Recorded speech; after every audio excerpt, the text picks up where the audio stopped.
신앙님 씨는 반박하고 있습니다. 의도한 바도 아니었고 책값이었고 사전에 미리 만나고 짜지도 않았다는 겁니다. 들어보시죠.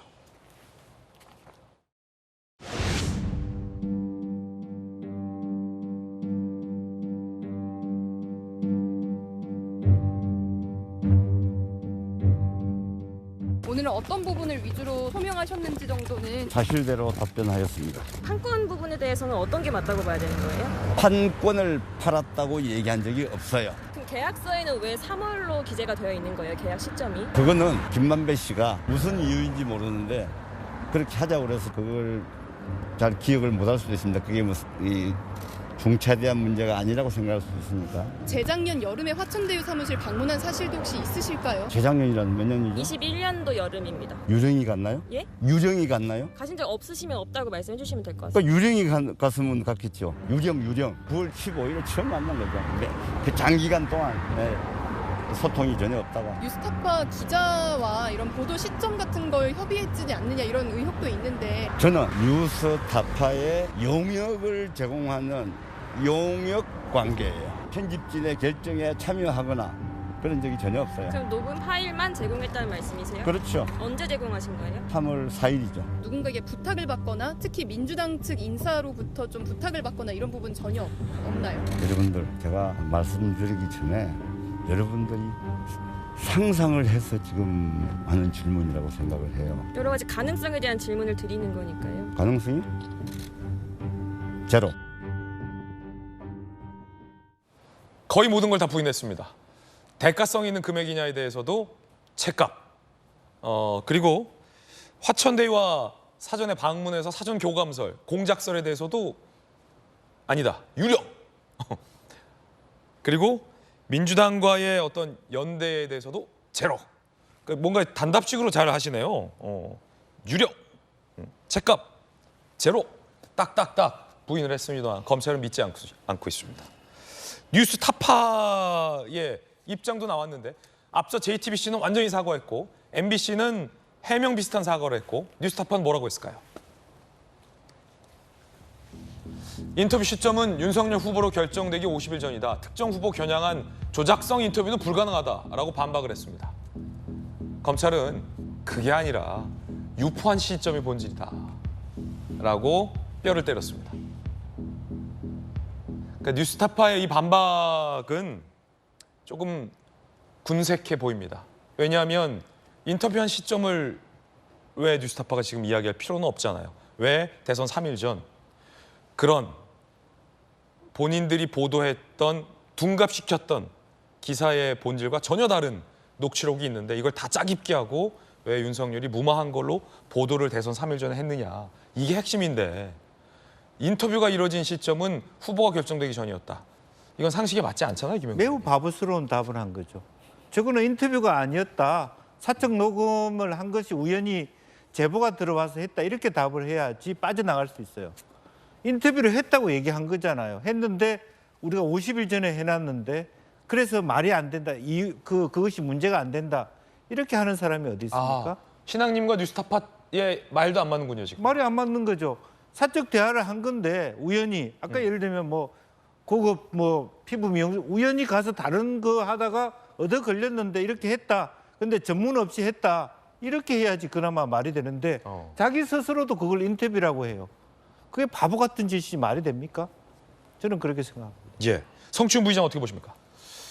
사실 지금 신앙림 위원장의 말에는 이제 신뢰를 많이 상실했죠. 이미 솔직히 개인의 사람의 인생이 담긴 책이라고 하니까 좀 평가하기는 좀 조심스러운 부분도 있고 또 제가 그 책 내용을 보지 않았기 때문에 또 조심스러운 부분도 있습니다만 언론인으로서 한 인터뷰를 한 뭐 시기야 뭐 차이가 있건 말건 한 인터뷰를 한 사람과 그 정도의 금액의 금전 거래를 했다는 것은 저는 저널리즘의 취지에 어긋나고 매우 신앙님이란 사람의 신뢰를 상실하는 증거가 너무 많이 나왔다라는 말씀을 드리고 싶고 저는 근데 그렇다고 해서 지금 뭐 여당에서 주장하고 있는 저런 신앙님 위원장의 인터뷰 뭐 저런 김만배와의 인터뷰가 지금 조작된 걸로 의혹이 매우 짙다라고 한다고 해서 민주당과의 이 연루설을 계속 주장하는 것은 너무 과하다. 그건 아직 사실로 밝혀진 건 없죠, 하나도. 그렇죠. 그리고 근거로서 드는 것이 뭐 뉴스타파 보도 나오자마자 1시간 뒤에 올렸다?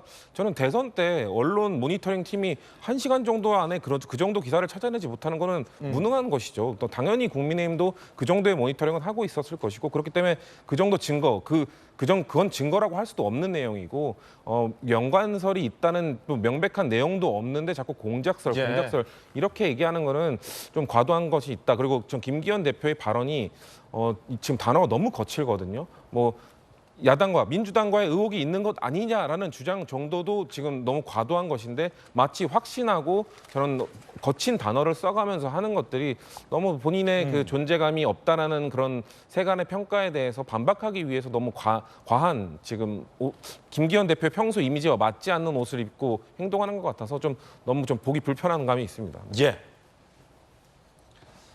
검찰은 이게 단순히 김만배 대장동 일당 차원에서 기획한 사건으로만 보는 것 같지는 않습니다.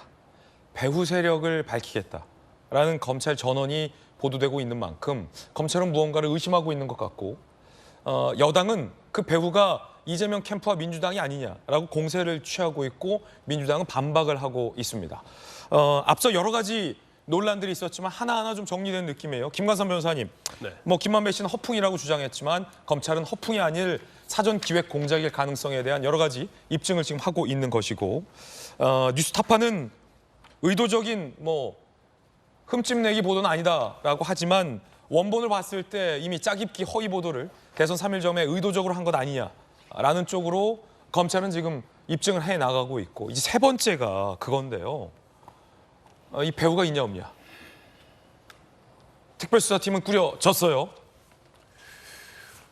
근데 배우를 찾는 게 쉽지 않을 거예요. 그러면 처음에 시작한 21년 9월 15일, 그러니까 녹음을 시작한 게 9월 15일이니까, 그럼 이제 그 시점 이전부터 뭔가 서로 이제 모의를 한 거느냐, 이제 그걸 찾아야 하고, 만약 그때 시점이 아니다 하더라도 뉴스타파에 이 녹음 파일이 전달된 시점, 그리고 뉴스타파에서 이걸 보도한 시점, 그다음에 이제 보도하면서 저녁 9시쯤 넘어서 보도했다는 거 아니에요?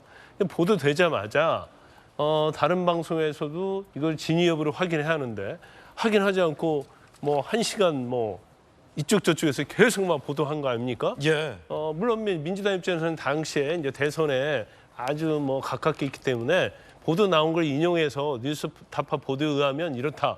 몸통은 윤석열 후보다 이렇게 얘기할 수는 있겠죠. 그렇지만 뭔가 깊숙이 관여돼 있고 뭔가 조작한 걸 내보내면 거기에 이제 세력이 붙어서 퍼날르고 또 지금 보니까 이제 경찰에서 이미 기소한 사안인데 그 당시에 뭐 사이트에 이게 추천 사이트에 이게 올렸는데 이전에 뭐 사상 유례 없는 추천이 계속 붙었다는 거예요. 예. 뭐 10,000명 이상으로.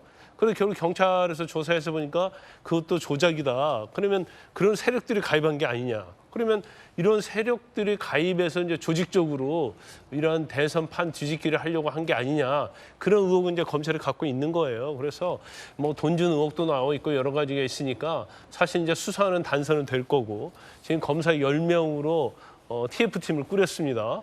그런데 그냥 꾸리지 않았을 거예요. 왜냐하면 일단 수사팀 꾸리면 결과를 내야 하거든요. 근데 결과가 나올 것이 없는데 수사팀을 꾸릴 수는 없어요. 그러면 검찰은 이미 여러 가지 뭐 직접적이든 간접적이든 그러한 증거를 좀 확보하고 있지 않나 싶습니다. 예. 검찰 수사를 좀 지켜보겠습니다.